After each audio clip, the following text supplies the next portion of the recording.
en cuenta que el cuadro depresivo parece un cuadro fácil de diagnosticar, pero en forma general es un cuadro que presenta muchos diagnósticos diferenciales, es un cuadro habitualmente comórbido, según las diferentes publicaciones, cerca de un 84% de los casos tiene comorbilidad, y las fallas en el diagnóstico aumenta la refractariedad, las recaídas y las recurrencias. O sea, hace que refractariedad se referencia a que el paciente no puede lograr la remisión, recaídas, o sea, una vez lograda dentro del mismo episodio, el paciente tiene un empeoramiento de la signosintomatología, o recurrencia, que implica que el paciente finaliza ese episodio, pero tiene nuevos episodios. Entonces, el diagnóstico es fundamental. Para poder lograr el diagnóstico hay que considerar, como decíamos, que los trastornos del estado de ánimo, como podemos ver en esta diapositiva, tienen una importante comorbilidad, que los mismos pueden ser primarios o secundarios. Entre los primarios es fundamental poder hacer un correcto diagnóstico diferencial entre la depresión unipolar y la depresión bipolar, como veremos a continuación, y dentro de los secundarios hay que considerar que muchas depresiones pueden ser secundarias a diferentes causas médicas, y entre estas tenemos que considerar principalmente las enfermedades neurológicas, en primer lugar.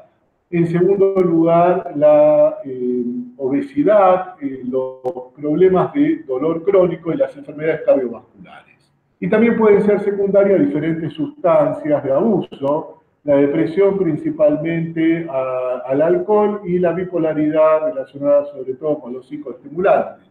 Pero también mucha medicación que se utiliza puede provocar depresión secundaria, entre el uso de glucocorticoides de manera crónica, la quimioterapia, que también puede provocar algunos de ellos cuadros depresivos, el interferón y algunos antihipertensivos.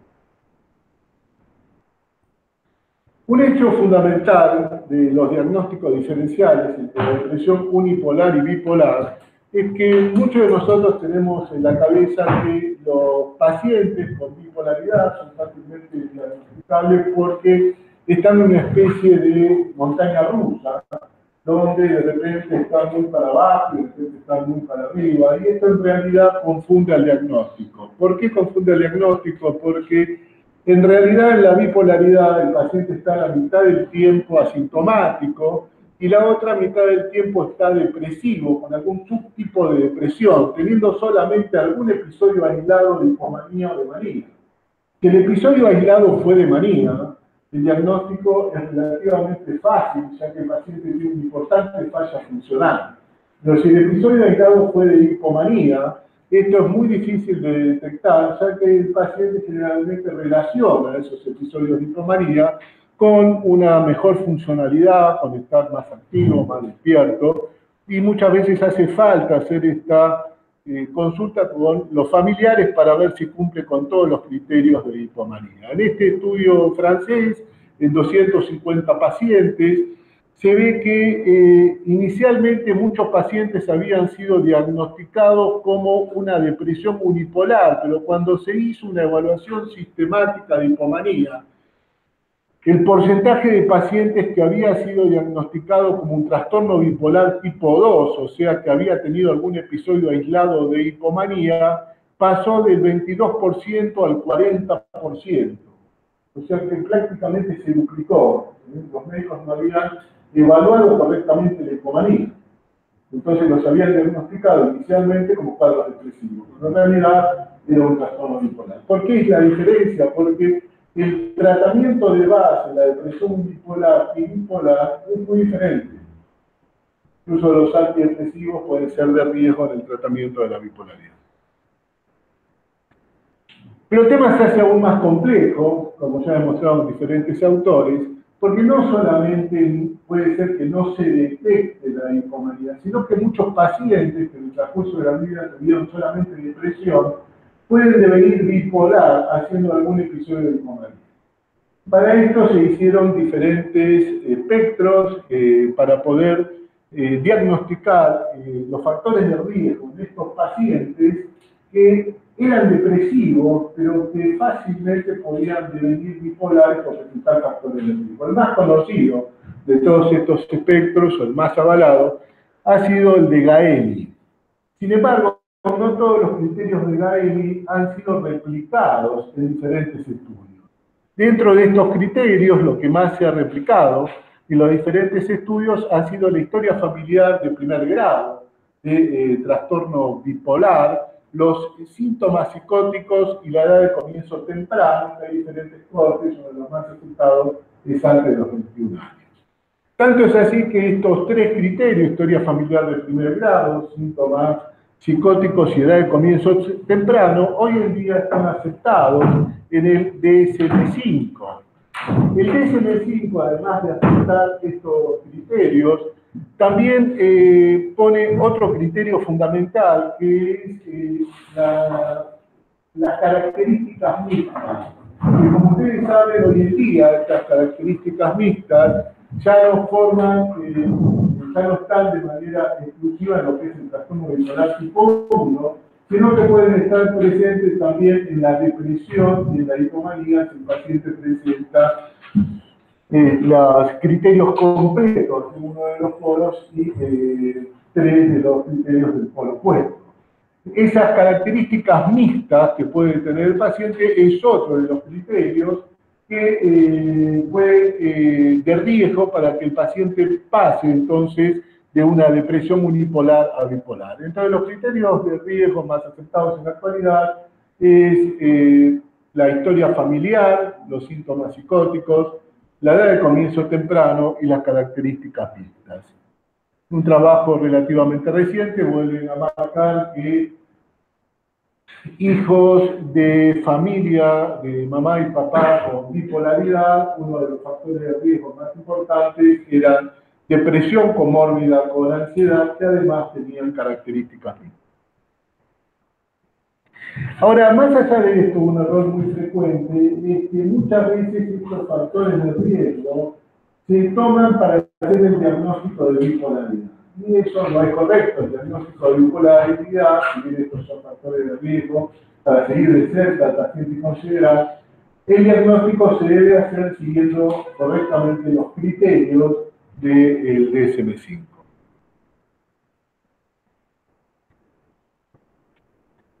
El otro tema fundamental en lo que tiene que ver con el diagnóstico son las comorbilidades. Y dentro de las comorbilidades hay que considerar fundamentalmente los trastornos de ansiedad. Hay que tener en cuenta que dentro de las depresiones aproximadamente un 58% de los pacientes tienen síntomas ansiosos,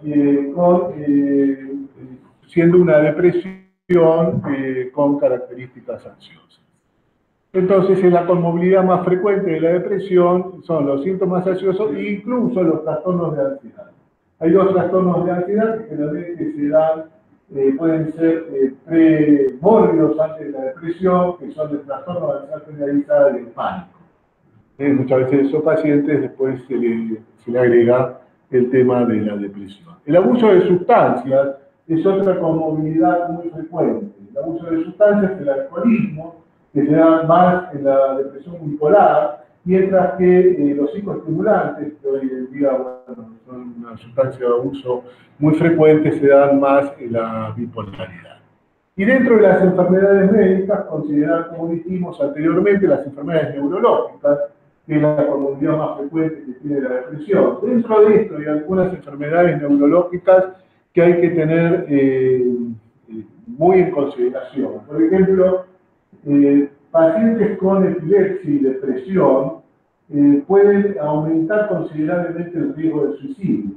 Hasta 10 veces puede aumentar el riesgo de suicidio. Entonces, esos pacientes, ¿cómo se tratan? Esos pacientes que tienen esa comorbilidad dentro de los estabilizadores que nosotros usamos habitualmente, el divalproato, la lamotrigina, la carbamazepina, son los que uno le puede decir al neurólogo si le sirve para controlar la epilepsia. Lo más importante es controlar la epilepsia, que para eso hay eficacia específica de cada uno de los estudios. Pero se puede utilizar alguno de ellos mejor, y dentro de esto la lamotrigina es la que tiene mayor evidencia para mejorar la depresión. Por el otro lado, dentro de las enfermedades médicas, considerar la obesidad, el síndrome metabólico, hay antidepresivos que provocan más aumento de peso que otros. Dentro de los psicofármacos, entre los que menos provocan aumento de peso está bupropión y la motrigina. También considerar las enfermedades que provocan dolor, sobre todo dolor crónico. El dolor crónico también favorece a la depresión y dentro de esto hay antidepresivos con mayor evidencia, obviamente, la duloxetina, que es el fármaco que tiene la mayor evidencia, y la enfermedad cardiovascular, que también es una comorbilidad frecuente en la depresión, y también el fármaco que tiene un poco más de evidencia, como el caso de la sertralina. Luego vamos a ver para los trastornos de ansiedad cuáles son los antidepresivos que tienen más evidencia para el abuso de sustancias, para el alcoholismo. Acá hay menos trabajos, pero hay algunos trabajos para el citalopram y fluoxetina, mientras que para los psicoestimulantes la mayor cantidad de trabajos están hechos o con quetiapina o con igual.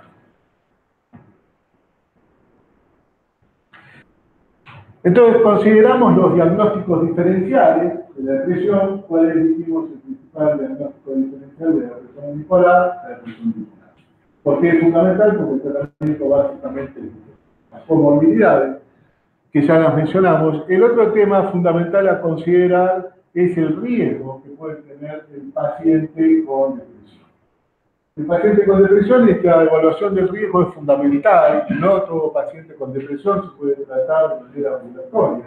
Hay casos que son muy complejos, muy difíciles, que necesitan que haya una conexión importante con centros asistenciales de rápida internación. En caso que sea necesario, el paciente, por lo menos en el momento que está en riesgo, sería conveniente que esté en una red que pueda tener internación rápida. La OMS ha referido en el 2017 que 800.000 personas mueren debido al suicidio por año, y dentro de estas causas de suicidio, una de las más frecuentes, o la más frecuente, es la depresión. Y dentro de la depresión, sobre todo cuando existe comorbilidad con el abuso de sustancias o síntomas psicóticos. Para esto existen muchas guías y escalas para este tratamiento, pero en forma general hay algunas medidas que están bastante consensuadas. Por ejemplo, el tema de que frente a los cuadros de mixtos o de depresión es fundamental indagar sobre esta ideación suicida. El tema de esta ideación, además hay que preguntar el alcance de los planes, las medidas o la preparación para el suicidio que tiene el paciente, y hay algunos factores que favorecen o pueden favorecer el suicidio, como es el aislamiento social, el uso de sustancias, de abuso, los síntomas psicóticos, especialmente alucinaciones de mando, los trastornos de personalidad y los antecedentes familiares de exposición al suicidio o cualquier intento previo de suicidio que haya tenido el paciente. Todo esto tiene un nivel de evidencia 1 en las guías británicas de psicofarmacología. Frente a estos riesgos de suicidio, siempre es muy importante poder entonces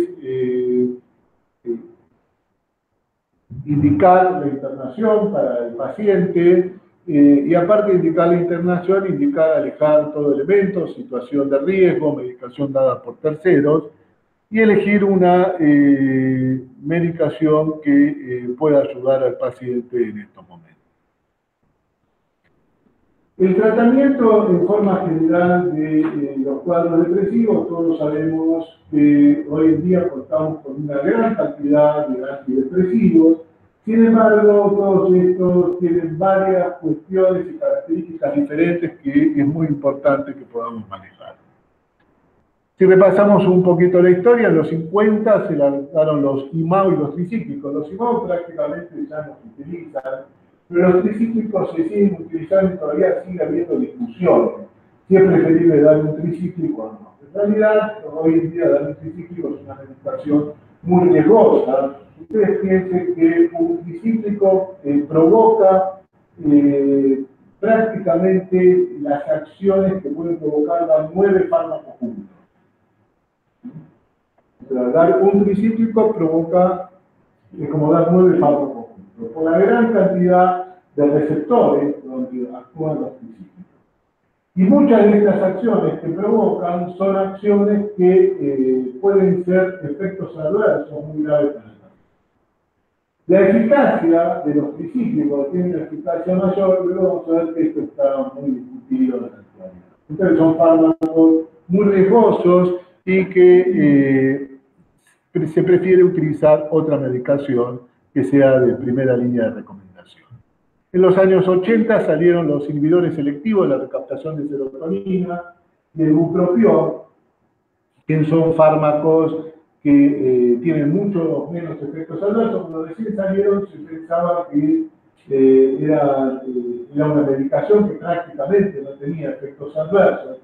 Luego se fue viendo que sí, que tienen warning y advertencias muy importantes, pero indudablemente son fármacos mucho más seguros y tolerados que los viejos científicos. Lo mismo pasa con el bupropión, que también tiene un perfil farmacológico para determinados subtipos de depresión, como vamos a ver luego, y también es uno de los antidepresivos más seguros.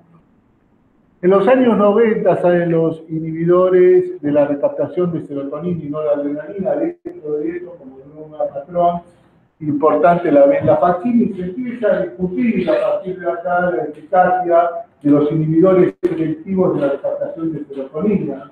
Entonces se empieza a comentar que fármacos como la venlafaxina tienen la misma eficacia que los tricíclicos, pero un perfil de seguridad que es igual a los inhibidores selectivos de la recaptación de serotonina.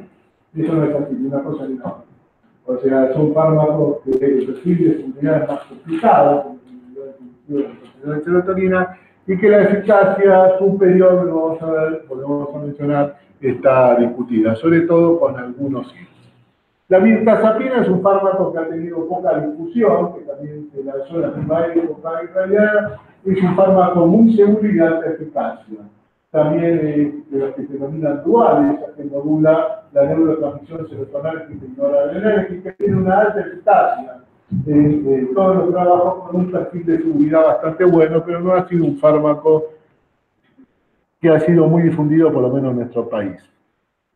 En la década siguiente, ya estamos en el 2000-2010, la Latina, es un fármaco con un perfil de seguridad bastante bueno. El máximo problema que tiene es la hepatotoxicidad. Su eficacia fue discutida en diferentes trabajos. Los últimos metaanálisis avalan una eficacia importante, una buena eficacia. Y los últimos fármacos que se han lanzado son los que se denominan multimodales. Son fármacos que actúan en diferentes sitios, generalmente pueden ser inhibidores de la recaptación y moduladores de diferentes receptores, por eso se denominan multimodales. Estos fármacos también en forma general tienen una muy buena eficacia con un muy buen perfil de seguridad. Son principalmente la vilazodona y la vortioxetina, y en el mismo año se lanza el levominacipran, que está puesto en este círculo porque se lanzó en esa década, pero en realidad el levominacipran pertenece a los IRNS, a la familia donde pertenece la venlafaxina. Pero estos fueron los 3 últimos que se lanzaron. Y en la actualidad hay toda una serie de líneas, siendo las más importantes los antiinflamatorios. El año pasado le subimos al profesor Daniel Leonard, incluyendo todas las líneas de desarrollo antidepresivos con este mecanismo antiinflamatorio con efecto antidepresivo, y desde ya los moduladores glutamatérgicos como la ketamina, que hay toda una importante gama de moduladores glutamatérgicos que se están desarrollando. Ahora, ponernos a hablar de todo este tema de la farmacología de los antidepresivos, tendríamos que dar un módulo especial para hablar de esta cosa. Pero, en forma general, hay un dato muy interesante. Nosotros hicimos un trabajo de investigación en 5 ciudades Argentina y preguntamos acerca de los warnings, de las advertencias de los antidepresivos, de los efectos adversos más frecuentes y las principales interacciones. De 19 preguntas que hicimos, el promedio de respuestas fue menos del 50%. O sea, respondieron menos de la mitad, preguntando no cosas raras, los warnings. Los warnings, en nuestro efecto interior del base, de los antidepresivos están puestos en negrita, están los más importantes del cuadrado y el resto puestos en negrita al costado. O sea, es la primera página de nuestro efecto interior del base. Y abajo, más chiquito, están los efectos adversos más frecuentes, y también ahí están las principales interacciones. Sobre eso no estamos nada más. Bueno, se respondió, y es una tendencia mundial, que hay muy bajo conocimiento de las precauciones, advertencias, interacciones y los efectos adversos más frecuentes de los antidepresivos, con lo cual estamos ideando diferentes instrumentos para mejorar. Esto en realidad es un problema de lo que nos dedicamos a la clase y a transmitir, que igualmente hay que dar instrumentos que puedan favorecer rápidamente a un médico, saber cuáles son determinados warnings, determinadas interacciones y por lo menos los efectos más frecuentes de cada antidepresivo. En algún momento de la vida social tuve la conducta TOC de cada droga de salir bajándome el producto original. Con la fantasía, no sé si es real, de que las traducciones no siempre eran quisieras. Me pregunta si esta fantasía mía tiene justificación. Si tiene alguna fundamentación en ir a buscar los blancos y eso, pero el prospecto original, de la droga original. Bueno, hoy en día el ANMAT eso está homologado para todos los prospectos y tendría que estar unificado. No todos los fármacos llegaron todavía a actualizarlo, pero en teoría tendría que estar todo actualizado y con un formato bastante parecido con prospectos anteriores. Pero esto es muy bueno. En forma general, el bajar el prospecto interior de envase, por lo menos de los fármacos que uno utiliza, y conocer precauciones, advertencias, interacciones y efectos adversos no frecuentes. Otro tema muy importante a conocer de los diferentes antidepresivos son las indicaciones que tienen. Entonces, no todo antidepresivo está, bueno, sí, obviamente, todos están aprobados en depresión, o casi todos. Hay algunos fármacos que se utilizan y no están aprobados en todos los países. Pero, por ejemplo, los trastornos de ansiedad no están todos los antidepresivos aprobados. Sin embargo, se hace una cuestión bastante generalizada, es decir, bueno, si es un fármaco psicoterapéutico, actúa en todos los trastornos de ansiedad. Una cosa es las diferencias que uno puede hacer y otros son el nivel de evidencia. Cada una de esas crucecitas de figura ahí, el fármaco está aprobado, significa que por lo menos tiene 2 o más trabajos controlados, randomizados de alta calidad, por lo cual la FDA la provoca esa indicación. O sea, tiene evidencia. Por el otro lado, si vemos en depresión y nos fijamos, la primera línea dice el año en que el fármaco fue aprobado, y la segunda línea dice la cantidad de trabajos controlados randomizados que tiene cada fármaco. Ambos tienen la misma cantidad de trabajo. Algunos obviamente tienen menos porque son los últimos que se lanzaron. Ustedes van a tener menos trabajos que otros fármacos que se lanzaron hace mucho tiempo. Pero hay muchos fármacos que se lanzaron hace mucho tiempo y no tienen tantos trabajos como otros. Pero esto también marca el nivel de evidencia que tiene una medicación, que sería otro concepto fundamental al saber para el manejo de la medicación. Con respecto a la eficacia, entramos en un punto muy pero antes de entrar en la eficacia de los antidepresivos, le vamos a repasar un poquito lo que dijimos hasta acá. Dijimos que entonces en estos cuadros de depresión en la actualidad, según la Organización Mundial de la Salud, la enfermedad más incapacitante que existe, que hay cerca de un 50% de pacientes que no se tratan, y de los que se tratan, según diferentes estudios, cuánto logran la remisión en el primer episodio, el 40%. Y después cada vez menos, ¿está bien?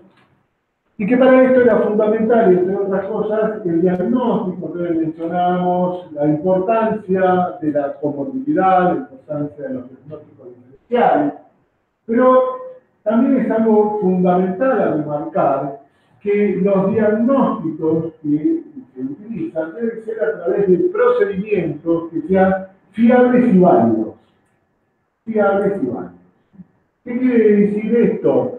Que se mida lo que realmente se quiere medir.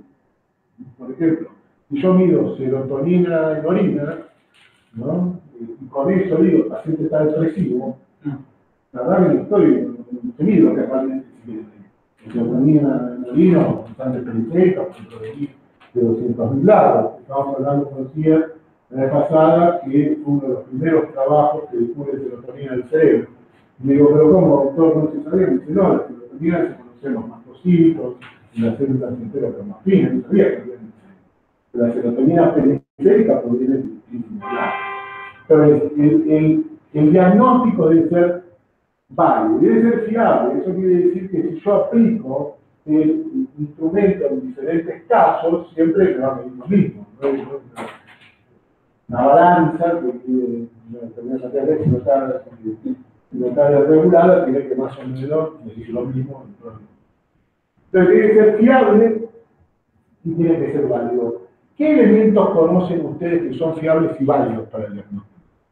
Porque eso también está estandarizado. La clínica, el paciente, la clínica, o sea, la entrevista semiestructurada. Eso es algo fiable y válido. Esa entrevista semiestructurada o una historia clínica semiestructurada con criterios diagnósticos consensuados que se definen. ¿Está bien? Otro procedimiento que cumple con esos criterios son las escalas. Las escalas que están muy validadas, muchas escalas de depresión. La escala de salud del paciente es una de las que más se utiliza en la clínica, la Hamilton, la movilidad, son las escalas más utilizadas, y algunos test neuropsicológicos. Eso es, con lo cual son los elementos más fiables y válidos, con lo cual tenemos que hacer el diagnóstico. Y luego el manejo de la medicación. Manejo de la medicación, manejar por lo menos para qué está aprobada la medicación, ¿no? Saber las principales advertencias, saber las interacciones y los efectos adversos más frecuentes. Esas cuestiones que parecen tan elementales no siempre se cumplen los científicos. Por decir, en esta encuesta que hicimos a nivel de país, en un cuestionario de 19 preguntas sobre interacciones, efectos adversos y advertencias, en forma general las preguntas fueron menos del 50% correctas. Teniendo todo esto en cuenta, vamos a hablar del tema de eficacia. El tema de eficacia de los antidepresivos, por eso les mostré el cuadro de la historia, de cómo se fue desarrollando. Donde inicialmente se decía que los tricíclicos eran los más eficaces. Después se pasó que los IRS eran igual de eficaces, con mucho trabajo. Después se fue discutiendo a medida que se iban lanzando los diferentes antidepresivos. Los últimos trabajos del año pasado empiezan a discutir si realmente, en primer lugar, hay una discusión importante si el antidepresivo se diferencia o no del placebo. Eso a través de muchísimos trabajos ya está totalmente demostrado que sí, que se diferencia ampliamente del placebo. Y el otro tema es si había diferencia en la eficacia de los antidepresivos. Hay muchos trabajos que dicen que no, que encontraron diferencia en la eficacia. Otros dicen que sí, o sea que son trabajos contradictorios. Sin embargo, yo lo que les voy a mostrar ahora es algunas cosas, algunos trabajos que son los que más predominan. Pero quiero remarcar todo esto. O sea, son trabajos contradictorios, donde muchos dicen que no existe diferencia en la eficacia, ni siquiera en los diferentes subtipos, otros dicen que sí. Pero lo que vamos a ver ahora es, en forma general, qué es lo que más se acerca. Desde ya cuando hay depresión con síntomas psicóticos es fundamental el agregado de un atípico junto con el antidepresivo. El antipsicótico atípico aumenta considerablemente la eficacia del antidepresivo. Luego vamos a ver cuáles son los más aprobados o los que más evidencia tienen para el tratamiento coadyuvante con el antidepresivo. Para los síntomas somáticos, para la fatiga, el bupropión. que tiene diferentes estudios que demuestran cómo mejora la fatiga, y para el dolor la duloxetina. En las fallas cognitivas, la vortioxetina, fallas con síntomas cognitivos que acompañan la depresión, ha mostrado en diferentes trabajos cómo mejora esa falla cognitiva, y menos trabajos con bupropión y con duloxetina. La depresión grave o melancólica, que es el gran caballito de batalla, el que agarran todos, ¿no?, para demostrar la eficacia, hay algunas cosas importantes que tenemos que resaltar. Hay 3 fármacos que uno mencionar todos los metanálisis. Desde 1999, que son los primeros de Cipriani, con un conjunto de investigadores, hasta el último, hay 3 antidepresivos que siempre están en la demostrar eficacia. Esos 3 son la amitriptilina, que ya dijimos un tricíclico, con lo cual no es de recomendación, no es primera línea de recomendación, por la gran cantidad de efectos adversos que provoca, la venlafaxina y el escitalopram. Entre estos dos, que tiene menos efectos adversos es el escitalopram, pero la venlafaxina también tiene un buen perfil de seguridad. Después vienen otros antidepresivos que aparecen en algunos metaanálisis y en otros no, pero el último trabajo que se hizo, que es de este año, que evalúa 522 ETA, 522 trabajos con programa organizado, que lo hace el mismo Cipriani, que hizo los primeros trabajos. Se considera que es el trabajo más grande, el metaanálisis más grande que se hizo hasta la actualidad para evaluar la eficacia de los antidepresivos. Vuelve a incorporar a estos 3, que siempre estuvieron, incorporan algunos otros que generan en algunos autores alguna discusión. A ver, vamos uno por uno. La mirtazapina siempre estuvo, también entre los otros 3, o por lo menos la mayor parte de los metaanálisis. Después se incorpora la paroxetina, la vortioxetina y la agomelatina, que en algunos metaanálisis están y en otros no están. Está bien, y eso es lo que genera una discusión. Los autores que hacen este metaanálisis son autores ultra reconocidos. Uno puede decir que el metaanálisis son unas personas que matan. Y no es uno solo, sino que uno de los que figura en el metaanálisis había sido crítico de estudios previos, o sea que figuran diferentes autores que muchos de ellos fueron críticos de estudios previos, o sea que uno podría decir que, bueno, que el resultado de este estudio es bastante confiable. En la depresión atípica, el bupropión, en este tipo, también diferentes estudios mencionan que tiene una mayor eficacia, porque contrarresta principalmente la pesadez plúmbica que tiene el paciente, el tema de la somnolencia, y por otro lado no provoca un entorpece. Entonces contrarresta todos los síntomas que tiene. Y también los IRS, que es otro de los fármacos que se utilizan en la depresión atípica. De arriba para abajo, lo que les voy mostrando en este cuadro, es de lo que está más aceptado a lo que está menos aceptado. O sea que lo último que lo voy a mencionar es lo más discutido. Entonces lo más aceptado, volvemos a repasar, con síntomas psicóticos, de uso antipsicóticos atípicos, síntomas somáticos, fatiga, bupropión, dolor, la duloxetina, aprobada por la FDA,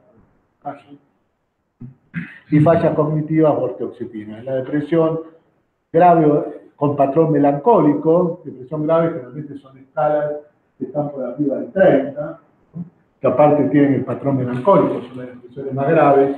Entonces en estas depresiones los tricíclicos, la venlafaxina y el escitalopram como fármacos bastante discutidos con mayor eficacia, y después los que aparecen del último metaanálisis, mirtazapina, paroxetina, vortioxetina y agomelatina. La depresión atípica, el bupropión y los IRS. Después empiezan cuestiones, algunos subtipos que tienen menos evidencia, por ejemplo, depresión con características mixtas. Hay trabajos relativamente recientes con la silona. A mí se me han puesto más mixtos. Esto es depresión con características mixtas. No son... Esperaban la mixtura. Y después el subtipo ansioso. El subtipo ansioso es lo más discutido de todo esto, es lo que más se discute el nivel de evidencia. Hay algunos antidepresivos que tradicionalmente son los que más se utilizan, la paroxetina ¿Por qué es esto? La paroxetina está aprobada en depresión, está aprobada en todos los trastornos de ansiedad. O sea que tiene nivel de evidencia alto en cada uno de los trastornos, pero además tiene un alto nivel de evidencia en la comorbilidad. O sea, cuando se incluyen pacientes depresivos que además tienen algún trastorno de ansiedad. Después le sigue el escitalopram, la venlafaxina, la duloxetina, y en forma general acá es donde se incorporan todos los IRS. También hay algunos trabajos con uno de los últimos fármacos que se lanzó, multimodal, la vilazodona, que tiene 3 secas en trastorno de ansiedad generalizada. Usted sabe que con 2 secas se aprueba, todavía no se aprobó, pero ya tiene 3 estudios controlados randomizados. Como las comorbilidades más frecuentes que se dan en depresión, dijimos una de ellas, el trastorno de ansiedad generalizada, algunos consensos, que no es evidencia, es consenso de expertos, el último nivel de evidencia, ¿no? Dicen que en estos cuadros de depresión más trastorno de ansiedad se podrían utilizar aquellos fármacos que están aprobados en los 2 trastornos, en depresión y en trastorno de ansiedad generalizada, ya que demostraron nivel de evidencia estando probados en cada uno de ellos. Y ahí consideran estos 4 que están adelante, paroxetina, escitalopram, venlafaxina y la duloxetina. Sí. No, yo iba a preguntar, nosotros en el primer año del posgrado estamos aprendiendo que dentro de la parte de fármacos la paroxetina tiene un perfil sedativo. Ahora, uno de los efectos adversos paradójicos que puede tener es que tenga en algunos casos insomnio en el paciente. ¿Se sabe neurobiológicamente por qué en algunos casos produciría sedación, que sería el efecto terapéutico, y en otros por ahí estaría como más significativo, produciría insomnio? ¿Se sabe? En forma general, los IRS, en forma general, tienen este perfil. La paroxetina es un poco más sedante, tampoco hay un gran interés en clínicamente, sino que todos los pacientes. Pero el tema del insomnio, o el efecto activante, es un efecto adverso que nos provoca los antidepresivos. Y ese efecto activante es uno de los grandes riesgos, donde el insomnio es una de las tantas manifestaciones. El insomnio, el paciente puede estar también hiperactivo, neurótico, a veces con algunas conductas agresivas, y eso hay que seguirlo muy de cerca porque, por todo esto que mencionamos anteriormente, de la importancia del diagnóstico diferencial entre depresión bipolar y bipolar. Entonces, el efecto activante es un efecto adverso que se puede dar con los antidepresivos, mucho peor si no se hizo correctamente el diagnóstico entre depresión bipolar. Todos los antidepresivos lo tienen. Probablemente es la primera semana y después iría el efecto activante. Es más riesgoso en las primeras horas. Más riesgoso en las primeras horas. Bueno, llegamos entonces a un correcto diagnóstico, tenemos el manejo por lo menos básico de la medicación, consideramos comorbilidades, eficacia en las comorbilidades, los diagnósticos diferenciales y la eficacia en cada subtipo de depresión. Con todo esto comenzamos entonces el tratamiento de la depresión, esta es la famosa curva de Kaffer, sobre la depresión, donde él mencionaba ya 3 etapas, la etapa 1, la etapa de continuación y la etapa de mantenimiento. Estas 3 etapas no son consideradas por todas las vidas, hay días que solamente consideran una etapa aguda y la etapa de continuación y mantenimiento la unifican. Esto es porque le refieren que no es tan fácil siempre definir la diferencia entre lo que es una recaída y una recurrencia del paciente. Pero en forma general estas son las 3 etapas clásicas.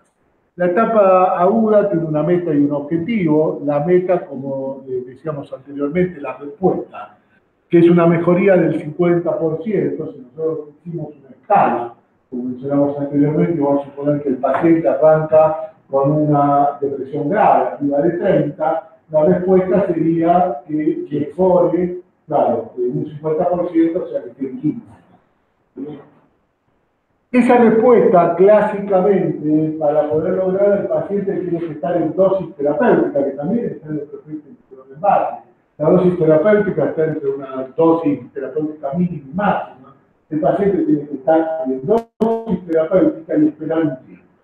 El tiempo lo discutimos la clase pasada, Tradicionalmente el tiempo para esperar la respuesta es de 4 a 8 semanas, con promedio 6. Los últimos trabajos mencionan que en realidad la respuesta habría que, no la respuesta, sino una mejoría del cuadro, habría que buscarla en la segunda semana. Y esa mejoría del cuadro tendría que ser arriba entre un 20 y un 30% para diferenciarla del efecto placebo. El efecto placebo por sí, pues lo conocemos. Entonces tendría que estar entre un 20 y un 30% de mejoría que hay que buscar en la segunda semana, y por eso también las escalas, porque las escalas nos permiten esa evaluación. Entonces, si hay una mejoría, esa mejoría ya va a... Uno puede pensar que si está ese 20-30%, el paciente puede lograr la respuesta y la remisión. La respuesta la vamos a esperar entre la semana 4 y 8 con promedio 6, y la remisión la vamos a esperar cerca de la semana 10, semana 12, donde remisión significa que el paciente queda prácticamente sin signos sintomatológicos. Entonces, depende de la escala que se utilice. Tenemos una escala de Hamilton, la puntuación va a estar por debajo de 7, una movilidad va a estar por debajo de 2. Eso significa que el paciente logró la remisión. A partir que el paciente logró la remisión, que se queda sin signos, sintomatología, el tratamiento no se puede finalizar, sino que debe seguir con lo que se denomina etapa de continuación. Esa etapa de continuación, si el paciente logró una remisión completa, debe ser de 6 meses. En cambio, si la remisión fue incompleta, esa etapa va a continuar 9 meses más. Ahora, fíjense que si ustedes ven el gráfico, ven una línea azul que atraviesa la parte de arriba. Esa línea azul arriba. Esa línea azul está entre la respuesta y la remisión.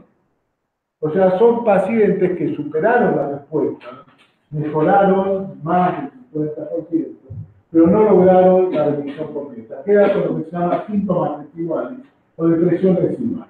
Esa depresión residual es altamente riesgosa porque puede predisponer a nuevos episodios depresivos. O sea, un paciente que queda con esos síntomas residuales tiene mayor riesgo de tener lo que se llama recurrencia, nuevos episodios depresivos. ¿Está bien? Entonces, si logramos la remisión completa, seguimos con la etapa de continuación, que la vamos a seguir de 6 a 9 meses, eso también varía en las diferentes guías, depende si la remisión fue completa o incompleta. Si nosotros seguimos esa etapa de el paciente logró una remisión completa, o sea, una Hamilton por debajo de 7, una Montgomery-Åsberg, una puntuación debajo de 9. Seguimos con la etapa de continuación 6 meses más y el paciente no tiene ninguna recaída, lo cual implica que empeora la sintomatología dentro del mismo episodio. No tiene ninguna recaída. Decimos que ese paciente pasa de la remisión a recuperación.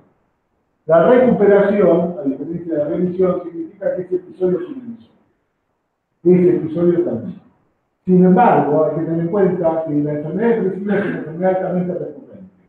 Eso quiere decir que el paciente tiene alta probabilidad de hacer nuevos episodios. Y eso, dependiendo de los estudios, se da cerca de un 80% de los pacientes, con lo cual si el paciente tiene altos factores de hacer recurrencias, el tratamiento debe seguir con lo que se denomina la etapa de mantenimiento. Ahora bien, como dijimos, un hecho muy importante cuando comenzamos es que esa remisión la logran solamente, dependiendo de los estudios, cerca de un 40% de los pacientes, y muchos pacientes no logran la remisión. Entonces estamos frente a lo que se denomina una depresión resistente. ¿Cuál es la definición de depresión resistente? Varía. Ustedes pueden encontrar diferentes acepciones, está desde que no hay respuesta, cuando diría 50% de un antidepresivo, o que con el tratamiento con 2 antidepresivos previos, en tiempo y dosis correcta, porque si el antidepresivo no toma el tiempo que tengan que tomar, y la dosis correcta, con 2 antidepresivos previos no se logró la remisión. Esa es la definición que algunos me gusta, porque el objetivo de la etapa aguda no es la respuesta, sino la remisión. Entonces, frente a esta cuestión, tenemos que ver cuáles pueden ser las razones, algunas de las cuales ya vimos, donde el paciente tiene una depresión resistente. La primera es la pobre adherencia al tratamiento, ¿no? Que es algo que la vez pasada tratamos. el paciente no solamente de identidad biológica, donde uno sabe mucho de neurotransmisores y de neurobiología e intenta mejorar esa biología. Hay muchas otras cuestiones que tienen que ver con la adherencia del tratamiento, ¿no? Y con el encuadramiento de ese tratamiento. Pero la adherencia al tratamiento es fundamental para tener el éxito del tratamiento. Dosis adecuada, que tiene que estar dentro de la dosis que está en el prospecto interior de envase.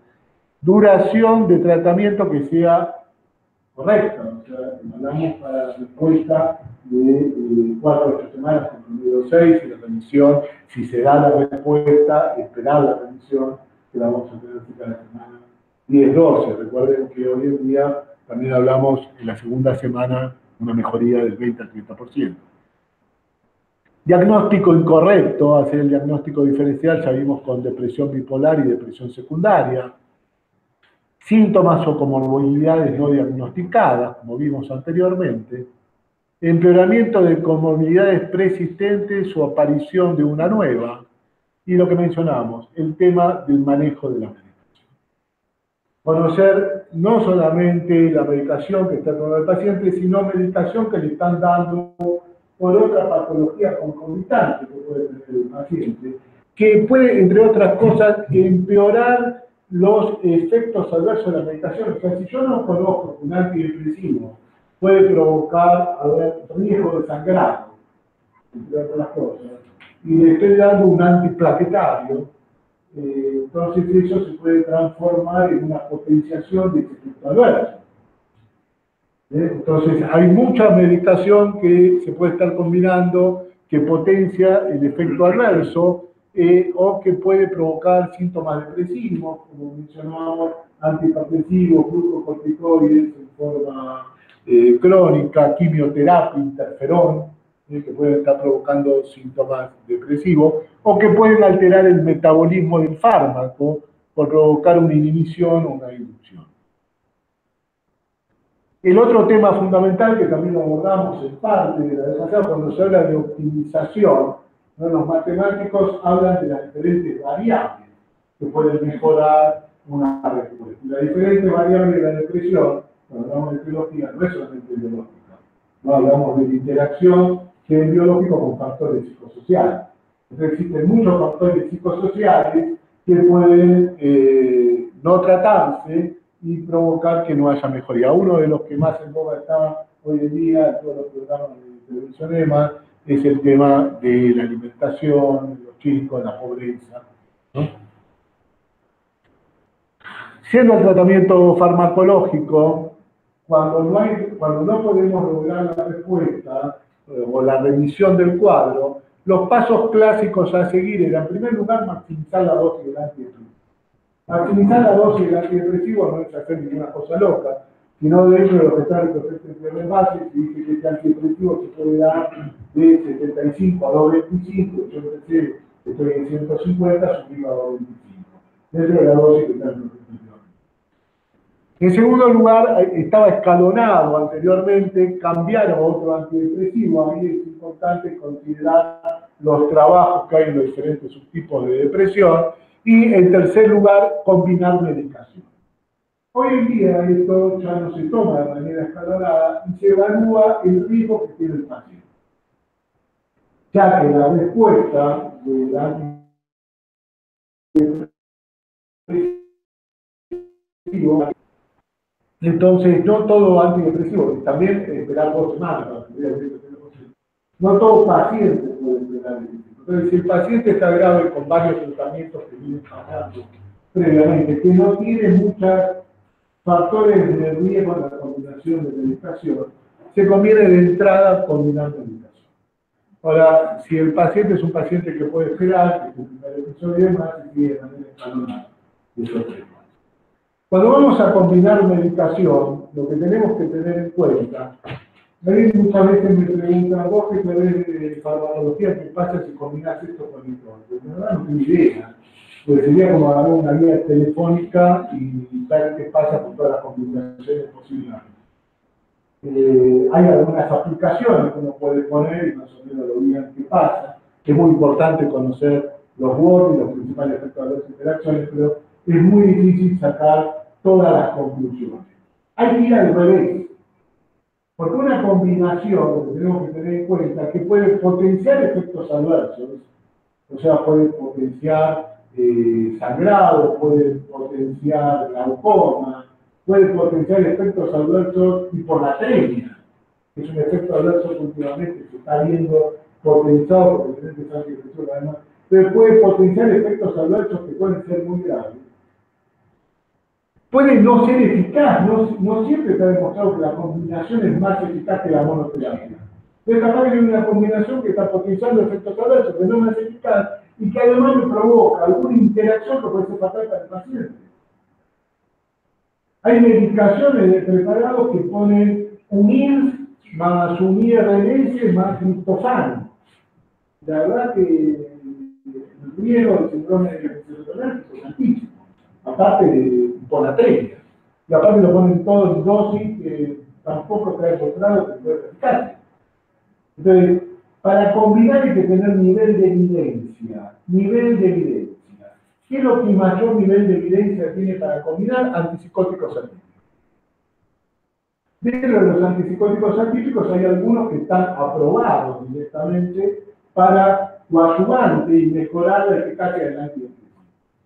¿Cuáles son los que están aprobados? El aripiprazol y el dexiprazol, que es el nuevo que se está lanzando el próximo año, que es una molécula derivada, la olanzapina combinada con fluoxetina, que está aprobada en lo que se llama depresión resistente, y el que más evidencia tiene que es la ketamina. Esos son los fármacos que están aprobados como coadyuvantes de antidepresivos. Eso tiene nivel de evidencia 1. Realmente el nivel de evidencia 1 coincide con la próxima. Por la ayuda. ¿Está bien? Después existen combinaciones de diferentes antidepresivos y demás, que algunas tienen algún nivel de evidencia, otro bajo, pero la combinación aprobada para mejorar la eficacia de los antidepresivos son esos fármacos que les mencioné. Hay algunos trabajos con repetición. Después hay otros trabajos con otros antidepresivos, pero con un nivel de evidencia mucho más bajo. Y algo fundamental que mencionamos la vez pasada, de hecho está cada vez más demostrado, y que tiene mayor nivel de evidencia, que hacer un diagnóstico correcto, dar la medicación de manera racional y aplicar una psicoterapia con nivel de evidencia es lo que más eficacia tiene. Tiene mucho más eficacia combinar medicación con una psicoterapia adecuada que hacer una polifarmacia racional sin ninguna evidencia. Y esto hay nivel de evidencia, hay trabajos que demuestran esto, ¿no? Ahora ya terminó. Entonces hay que considerar que la utilización de psicofármacos más psicoterapia aumenta la tasa de respuesta y de remisión y disminuye las recaídas y las recurrencias. La psicofarmacología es fundamental, sobre todo en la etapa inicial del tratamiento, donde más evidencia tiene. Hay no tanta evidencia, muy poca evidencia del uso de los antidepresivos a largo plazo. Después de los 2 años hay muy poco trabajo. Fue el año que dirían, después de los 2 años muy poco trabajo. En cambio, hay bastante nivel de evidencia con la psicoterapia a largo plazo para disminuir las recaídas y las recurrencias. Pero la psicofarmacología es fundamental en la etapa inicial, porque la psicoterapia tarda mucho más en actuar. Entonces yo no puedo tener al paciente con signos de sintomatología depresiva sufriendo hasta que actúe la psicoterapia. Entonces la psicofarmacología es fundamental en la etapa inicial y la psicoterapia sobre todo para evitar recaídas y recurrencias. Pero entre las dos se potencian y mejoran todas las tasas. Aumenta la respuesta, aumenta la remisión, disminuye la recaída y disminuye la recurrencia. Para ir finalizando, si el paciente llegó a la remisión y no se utiliza la etapa de continuación, diferentes estudios demuestran que el paciente puede tener una recaída hasta un 25% de los casos. Eso significa que puede empeorar la sintomatología. Por otro lado, si llegamos a la recuperación y no se aplica la etapa de mantenimiento, hay un alto porcentaje de pacientes, que va del 50 al 85%, que tienen un alto riesgo de recurrencia. Y hay que tener en cuenta, en forma general, entonces, cuáles son los factores que pueden predisponer a una recurrencia. ¿Qué es lo que yo tengo que tener en cuenta? Para ver si aplico esta última etapa de mantenimiento o no. ¿Cuáles son los mayores factores de riesgo? Que una vez que yo llego a la recuperación, digo, bueno, este paciente debe continuar con el tratamiento porque tiene un alto riesgo de recurrencia. Y dentro de esto, en primer lugar, está el número de episodios previos. Dentro del número de episodios previos hay diferentes también consensos, pero más aceptados, diferentes conceptualizaciones. Pero lo más aceptado es que si el paciente tuvo 3 o más episodios a lo largo de su vida, el tratamiento debe continuar. También puede ser que no tuvo 3 episodios, que tuvo 2 solo, pero que esos episodios fueron graves. O sea que tuvieron una escala arriba de 30. ¿Está bien? Entonces el tratamiento debe continuar. También el tratamiento debe continuar en condiciones de comorbilidad, ya que en esos casos es mucho más difícil que el paciente logre la remisión si tiene una nueva recurrencia. Síntomas residuales, que ya vimos que cuando mejora la respuesta pero no llega a la remisión, y la presencia de distimia y lo que hoy en día se llama trastorno depresivo crónico. Y desde ya debe continuar el tratamiento si el paciente en los episodios previos o en este episodio tuvo ideación suicida, características psicóticas y una depresión severa que tuvo con una puntuación arriba de 30. ¿Cuánto debe continuar ese tratamiento? Anteriormente no había nada de evidencia, actualmente hay baja evidencia, pero hay alguna evidencia, que la marcan principalmente las guías canadienses, que mencionan que en estos casos, al igual que si la depresión fue una depresión resistente que no respondió a los antidepresivos previos, el tratamiento debe continuar como mínimo durante 2 años. Bueno, con esto finalizamos. Les recuerdo, todo esto lo vamos a ampliar en el curso que vamos a dar del Congreso de APSA el día viernes, que se va a dictar en el Salón Rambla 5, desde las 4 hasta las 20:30, y es un curso de homenaje al profesor doctor Luis María Sida, que de todos estos conceptos que mencionamos los viene remarcando en el año 1960.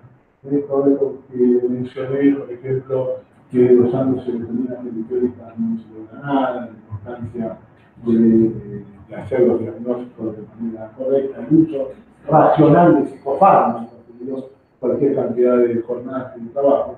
Y una persona muy reconocida en todo el mundo. Hay lugares del mundo donde uno va y le menciona el lugar donde trabaja y todo, y quizás no lo conocen tanto, pero dice Singer y inmediatamente le dicen de la serotonina. Son trabajos pioneros en todo esto, y vamos a tener el honor en este curso de APSA, vamos a presentar sus principales trabajos, son muchísimos. Vamos a ampliar todos estos conceptos en un importante curso de actualización. Bueno, muchísimas gracias.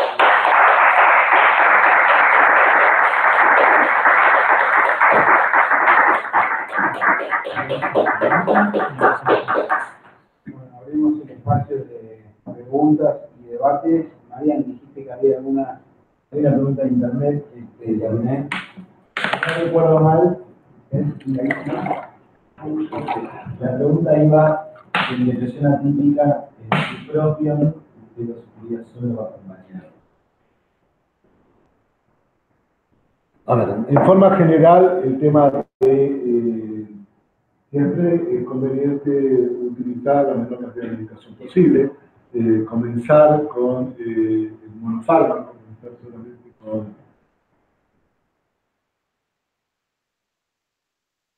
una combinación. Lo que refiere, eso hay que tener muy bien hecho el diagnóstico diferencial, sobre todo en depresión atípica, que la persona se preocupaba si por ahí no se inicia de titularidad, también. A ver, en todos esos criterios que yo mencioné previamente, de grandes espectros, de cuándo pensar en una bipolaridad o una depresión unipolar, algunos de esos criterios hablaban de la depresión atípica, como que era el patrón que más se daba en la bipolaridad. Eso no fue replicado, como mencioné anteriormente, no fueron de los más replicados. de todos los criterios, pero en un cuadro, pero hay algunos trabajos en un cuadro de depresión atípica, habría que seguir de cerca al paciente que no empiece con los criterios de la bipolaridad. Si empieza con el criterio de bipolaridad, obviamente hay que poner un estabilizador. Para el caso de los estabilizadores, para evitar el switcheo o evitar que el paciente haga un cuadro B,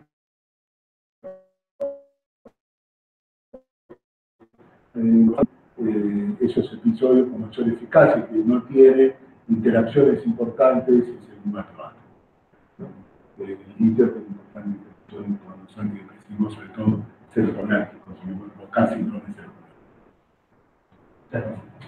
La que te afina,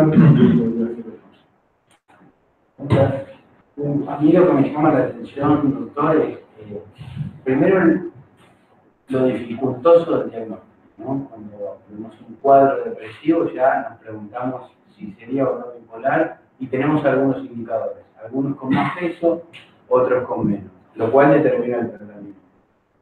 Después, supongamos que nos arrimamos con alto grado de certeza al diagnóstico de depresión bipolar. bipolar. Sí, por el cuadro que mostró usted contamos con aproximadamente 10, 12, 13 fármacos con nivel de evidencia 1A. De todo lo que estamos probando. Claro, o sea que primero no estamos seguros del diagnóstico y una vez que lo hacemos, está complicadísimo el cuadro de situación. Claro, el tema que, bueno, uno de los temas complicados de la depresión es que parece fácil. Entonces, mucha gente comienza a tratarla, diagnosticarla correctamente, y en tanto el sentido de esta clase no es algo tan fácil, es algo bastante, que tiene que estar bastante dirigido por el especialista, es un médico psiquiatra, no para hacer un diagnóstico correcto de depresión y utilizar la medicación correcta. Me parece, ¿no? Como que, bueno, un paciente depresivo, cualquiera que lo ve le da un antidepresivo, entonces bastante. Uno compara, por ejemplo, con un infectólogo que no solo tiene duro cultivo, sabe cuál es el agente patógeno, además tiene el antibiograma, sabe con qué le va a dar. Nosotros, nada que ver. Es una situación muy compleja. Y cuando, una pregunta, una duda que siempre arrastro, cuando se habla de que primer episodio la respuesta es 1 de 3 o 40%, ¿es primer episodio cuando ya hay certeza de que es depresión unipolar o es cualquier depresión que por ahí incluso algunos terminaron siendo bipolar? Ese porcentaje. En general se toman padres. En general. En general. O sea que los estudios, algunos por ahí no respondieron porque era bipolaridad. Está bien. mayor parte de los estudios. ¿Alguna otra pregunta? Y también la comorbilidad. Porque como vimos que cuando existe comorbilidad, la eficacia de los fármacos es diferente del subtipo de depresión. Y si bien eso está más discutido, como dijimos, hay trabajos que dicen que todos los subtipos tienen la misma eficacia, pero las comorbilidades no. Por ejemplo, en el alcoholismo existe mayor cantidad de trabajos para algunos antidepresivos, para el humor, cuando existe alcoholismo asociado, para el dolor, la duloxetina, para pacientes epilépticos que no de la motricina, ¿no? Entonces, no todos los fármacos. ¿Por qué uno no debería inicialmente probar con estos tres que los metaanálisis han mostrado con mayor eficacia? Está bien que hablamos de depresión grave y resistente, pero ¿por qué no iniciar la mayor parte de las veces con el citalopram, la y la vacuna? Porque tiene un poco de dolor, porque tiene más ansiedad. Bueno, con diferentes cuestiones. La venlafaxina es un fármaco que, si bien es más seguro que los principicos, tiene también muchos efectos adversos, muchas infecciones. Hay que ver el perfil del paciente. Si el paciente, por ejemplo, es hipertenso, bueno, no convendría darle venlafaxina. También los tipos en cuanto a la eficacia, las interacciones con los otros fármacos que está utilizando. El paciente, por ejemplo, tiene trastornos cognitivos, tipos de eficacia, que es una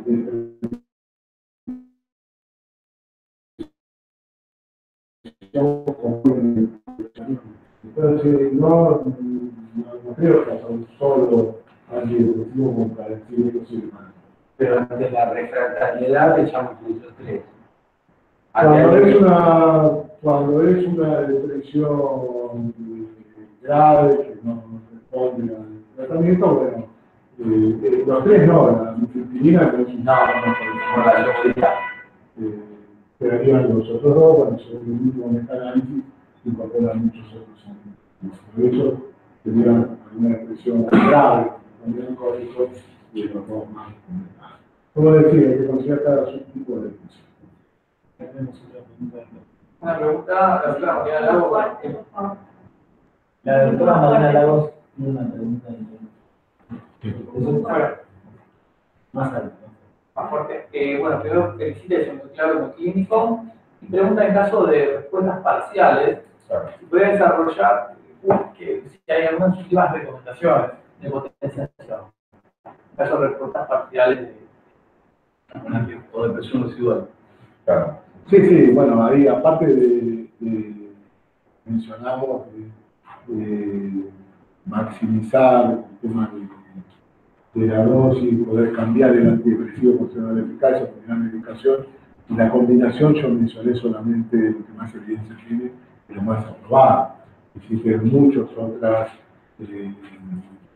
combinaciones con un nivel de evidencia más bajo.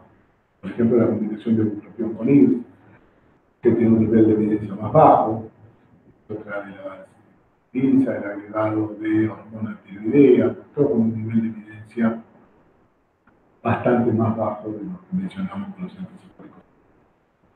Y muchas otras. Bueno, uno de los síntomas residuales más típicos son la anedonia. Sí. No, también, además de falla cognitiva. ¿Qué está demostrado con evidencia para la anedonia?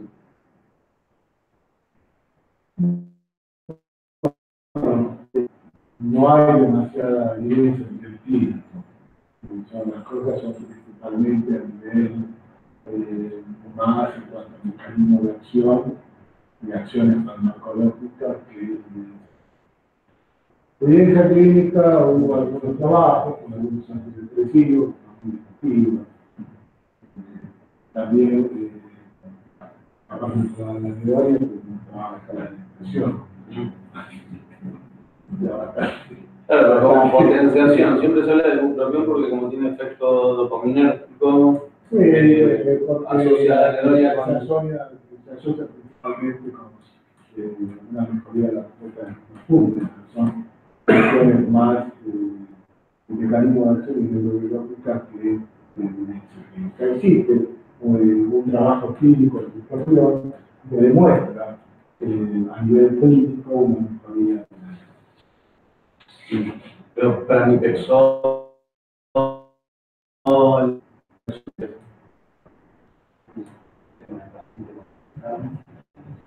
Yo leí que se está usando para...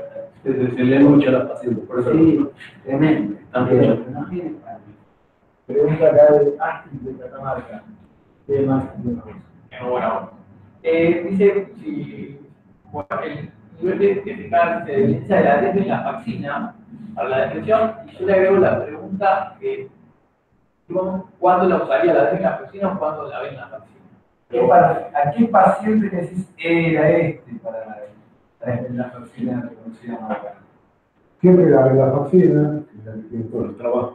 Claro. A ver, que un fármaco modifique un pequeño átomo no quiere decir que es parecido al otro, por más que el nombre sea parecido. Por ejemplo, el levominacipran es mucho más eficaz que el minacipran, ¿no? Muy importante diferencia entre imipramina y la clomipramina. Citalopram y citalopram. O sea, tienen el mismo nombre porque químicamente son parecidos, pero eso quiere decir que la eficacia o el perfil de tolerabilidad sea similar. No, de hecho la levofloxacina no tiene nada. Entonces, la mayor parte de los trabajos también son con la ventaja es que no podía estudiar la levofloxacina, sobre todo que tiene menos interacciones. Pero los grandes trabajos, estos que mencionamos de fármacos que tiene mayor cantidad de trabajo, más eficacia, que vamos a decir que está discutido, todo eso y demás, pero están hechos con velas. Una consulta, doctor. Si estamos frente a una depresión resistente y dentro de las opciones que tenemos, vemos que el paciente tiene el perfil para optimizar el tratamiento con la droga que veníamos utilizando. ¿Qué tiempo, ¿Cómo optimizamos? por ejemplo, que habíamos elegido sertralina y queremos optimizar, Maximizar la ¿qué tiempo le damos a ese? Bueno, el tiempo de ¿Está madura? Sí, siempre esperamos. O sea,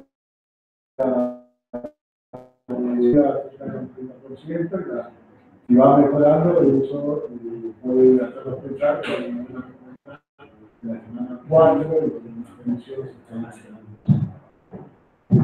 Paciente primera vez de consultorio, que consulta casi 6 años, que empezó con distimia primero y depresión después, y que en el último mes, sí, en el último mes, todos los días tiene ideas de muerte, ¿no? Y eso suicida, en algún momento platicó, está un poquito aliviado porque se animó a consultar, cree que no la haría, por eso consultó, pero todos los días tiene ideas. La pregunta es, de inicio, ¿litio o antidepresivo? Porque es una depresión. Pero está muy bien. Está muy bien.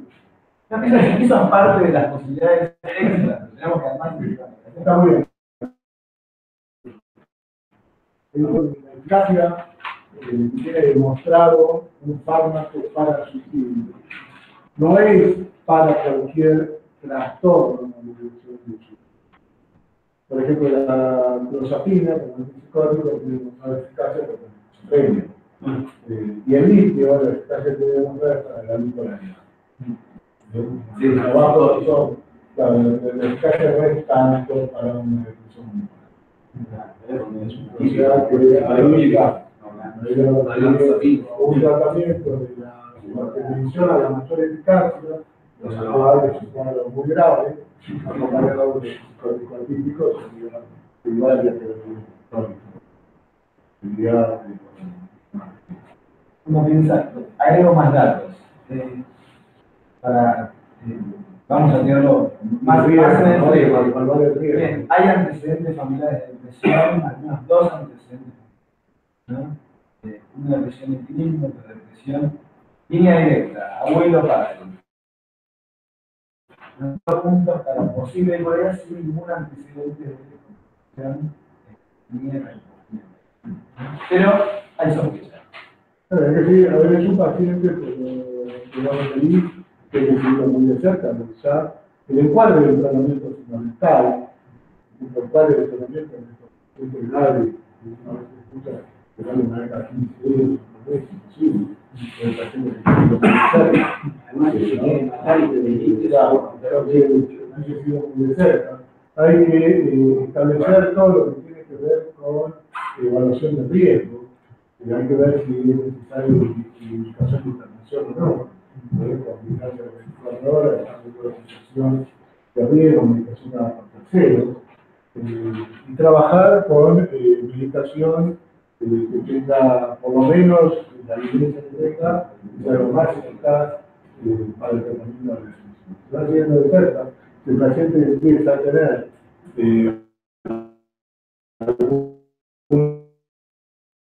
una bipolaridad, entonces en este caso, retirar el tratamiento, pero de entrada, no, porque los factores de riesgo no son determinantes de diagnóstico.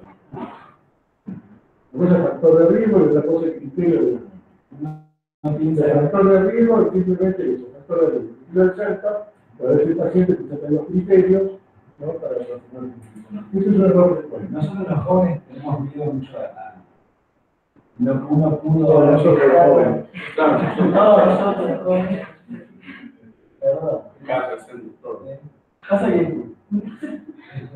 calculo que hasta los 1000 años voy a pensar que sí.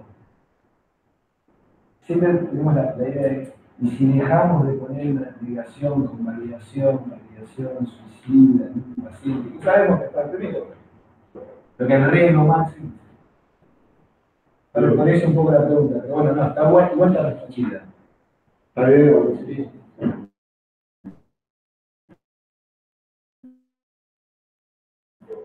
Evaluar riesgo. Evaluar riesgo con pacientes con esas características, un riesgo muy alto, evaluar si el paciente quiere internado o internarse, que ya hay que seguirlo muy de cerca, hay que evaluar el tema de alejar toda la situación de riesgo, medicación de tercero, de ya acompañado y evaluar fuertemente.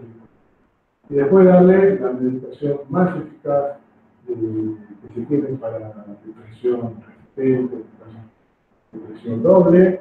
Esos son los casos que mencionaba anteriormente, que no hay que ir de manera escalonada, sino que ya directamente se combina medicación de entrada, cuadro de nuestros pacientes, y considerar esto, factor de riesgo en el diagnóstico, factor de riesgo. El diagnóstico de bipolaridad tiene que ser claro y completo. Por criterio. En caso de pensar en un antipsicótico atípico, mejora la enzapina que la risperidona o no. En este caso, la ketamina.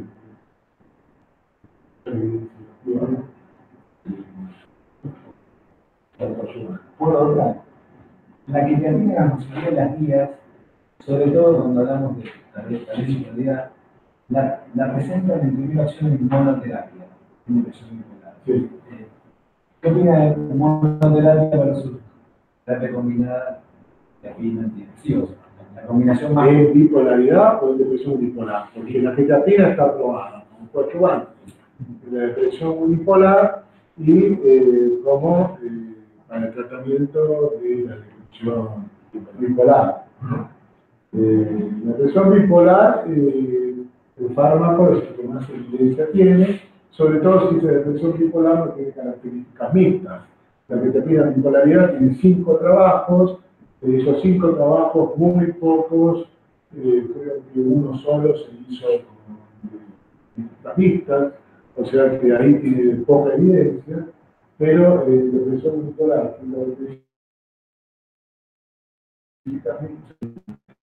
esas son como coadyuvantes para mejorar la eficacia ante la vida. En este caso estaríamos en depresión bipolar, donde la ketamina se estaría indicando como coadyuvante. Hablando de cuadros mixtos, doctor, hay un debate que se ha abierto en los últimos tiempos, que está muy candente y todos hemos participado alguna vez, respecto a toda la nueva nosología de lo que son los cuadros mixtos. Es decir, que no existían hasta que para que existan se tenían que configurar totalmente en forma simultánea los dos polos, hasta el DSM-5 que dice no, con 3 criterios del otro ya alcanza, hasta algunos que dicen ni siquiera eso, con que esté un poco activado, ya para mí es mixto. Entonces, eso cambia todo el paradigma, porque hay algunos referentes, mucha trayectoria, que conocen mucho la evidencia, que tienen experiencia, que dicen no, ante cualquier indicio de que sea mixto, yo ni lo dudo, empiezo con Valcote, litio, carbamazepina, combinado o no con antidepresivo, eso después se ve. Y hay otros que dicen no, es un riesgo, porque si no es mixto, lo estás condenando in eternum a un fármaco con un perfil. O sea, es algo que el factor de riesgo es un criterio. Pero el diagnóstico de los cuadros mixtos hoy en día están bastante claros. Cuadros mixtos, pero es que el tipo de cuadro mixto es. No es lo mismo la depresión con la clínica o un cuadro mixto completo con los criterios completos. ¿Qué tensión? Bueno, una depresión que cumple los criterios con características mixtas, hay muy buenos trabajos con algunos antipsicóticos atípicos, lo que más evidente en este momento son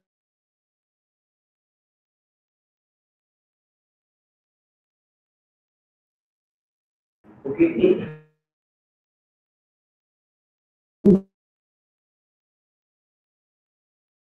una de las cosas que se el fichero de psicometría manual, y dentro de ese fichero, el cuadro mixto es el más riesgoso de todos, porque es un cuadro muy complicado, que muchas veces se le suma la dirección suicidio, es un cuadro muy difícil.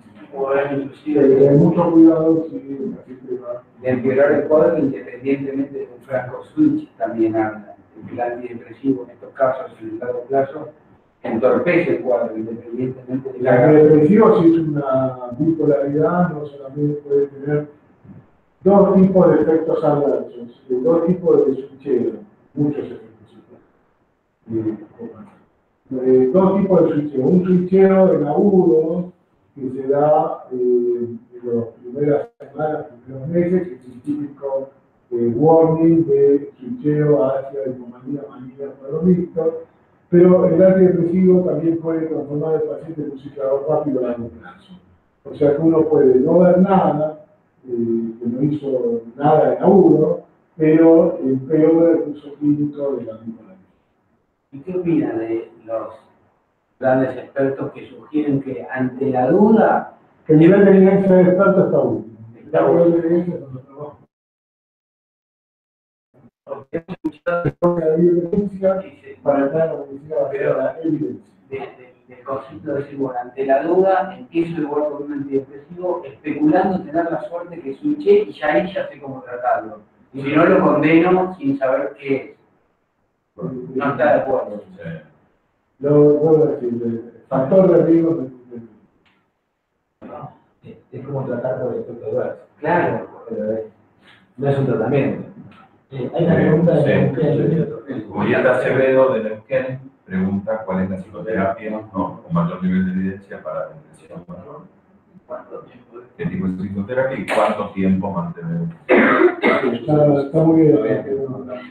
Y a ver, dijiste, tradicionalmente la psicoterapia con mayor nivel de evidencia, con especificidad, y la terapia cognitiva. Eso es todo un tema histórico para analizar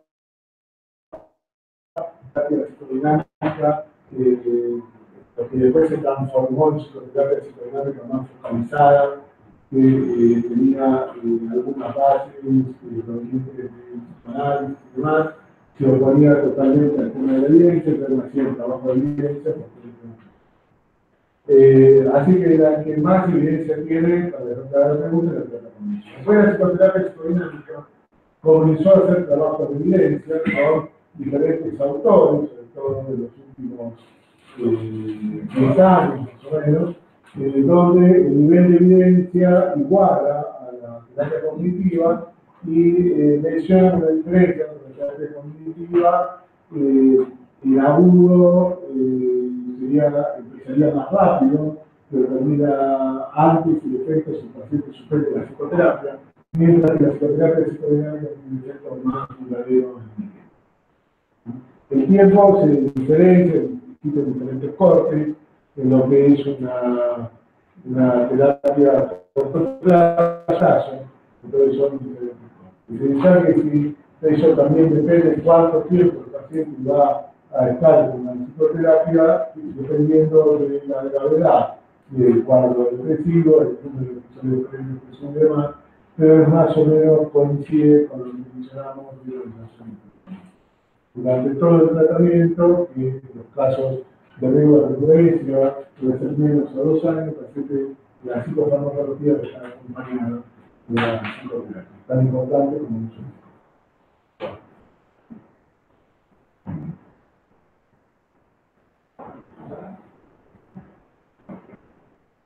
¿Alguna otra pregunta acá en el salón?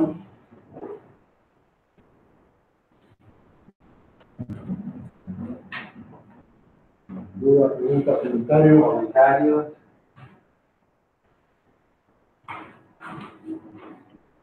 ¿Logramos? Un aplauso. Un aplauso.